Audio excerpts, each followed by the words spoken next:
महाराष्ट्राचे मुख्यमंत्री एकनाथ शिंदे आणि उपमुख्यमंत्री देवेंद्र फडणवीस हे राम मंदिर लोकार्पण सोहळ्याला जाणार नाहीत असं कळतंय। 22 जानेवारीला शिंदे आणि फडणवीस अयोध्येमध्ये जाणार नाहीत आणि मुख्यमंत्री शिंदे हे 22 जानेवारी नंतर अयोध्येमध्ये रामलल्लाच्या दर्शनाला जातील असं समजतंय। आमदार खासदारांसह शिंदे 22 जानेवारी नंतर अयोध्या दौरा करणार आहेत, तर उपमुख्यमंत्री फडणवीसांना राम मंदिर लोकार्पणाचं निमंत्रणच मिळालेलं नाहीये। प्रोटोकॉलनुसार कुठल्याही राज्याचे मुख्यमंत्री उपमुख्यमंत्र्यांना अधिकृत निमंत्रण नाही असं समजतंय। आणखी अपडेट्स आपण घेणार आहोत प्रतिनिधी धनंजय दळवी यांच्याकडून।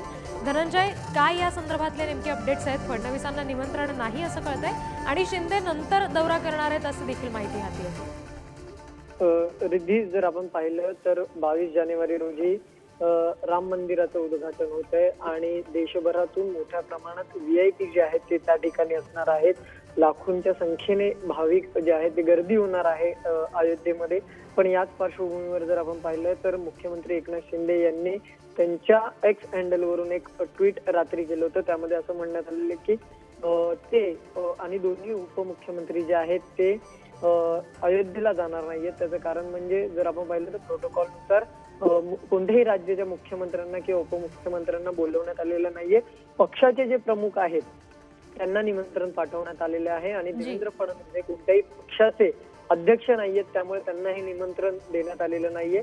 आणि या सगळ्यावर नंतर जे आहे अयोध्येच्या उद्घाटन झाल्यानंतर 22 जानेवारी नंतर एक दिवस आणि एक तारीख जी आहे ती निश्चित केली जाईल आणि त्यानंतर मंत्रिमंडळातील सगळे मंत्री असतील, खासदार, आमदार आणि मुख्यमंत्री आणि दोन्ही उपमुख्यमंत्री हे अयोध्येला जाणार असल्याचं देखील जे आहे मुख्यमंत्री एकनाथ शिंदे यांनी सांगितलेलं आहे। त्याच पार्श्वभूमीवर जर पाहिलं तर महाराष्ट्रात देखील मोठ्या घडामोडी आपल्याला पाहायला मिळत आहेत।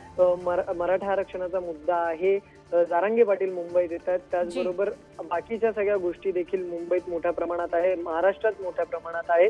त्यामुळे ह्या सगळ्या गोष्टी देखील पाहिल्या तर त्या देखील महत्वाच्या राज्याचा कायदा सुव्यवस्थेचा प्रश्न आहे आणि अशातच मुख्यमंत्र्यांनी काल ट्विट करून ही माहिती दिली। त्यामुळे नक्कीच ही महत्वाची माहिती आहे की मुख्यमंत्री आणि दोन्ही उपमुख्यमंत्री जे आहेत ते अयोध्येला या रामलल्लाच्या ज्या उद्घाटन प्रसंगी आहे ते जाणार नसल्याची माहिती समोर आलेली आहे। त्यामुळे नक्कीच आता नेमकी कोणती तारीख ते घोषित करतात आणि कधी जातात हे पाहणं देखील तितकंच महत्वाचं असणार आहे। रिद्धी, निश्चित धनंजय, आता जरी मुख्यमंत्री किंवा उपमुख्यमंत्री जाणार नसले तरी नंतर ते दौरा करणार आहेत अयोध्येचा असं समजतंय, तेव्हा मुख्यमंत्र्यांसोबत कोण कोण जाणार, आमदार खासदार कोण कोण असणार?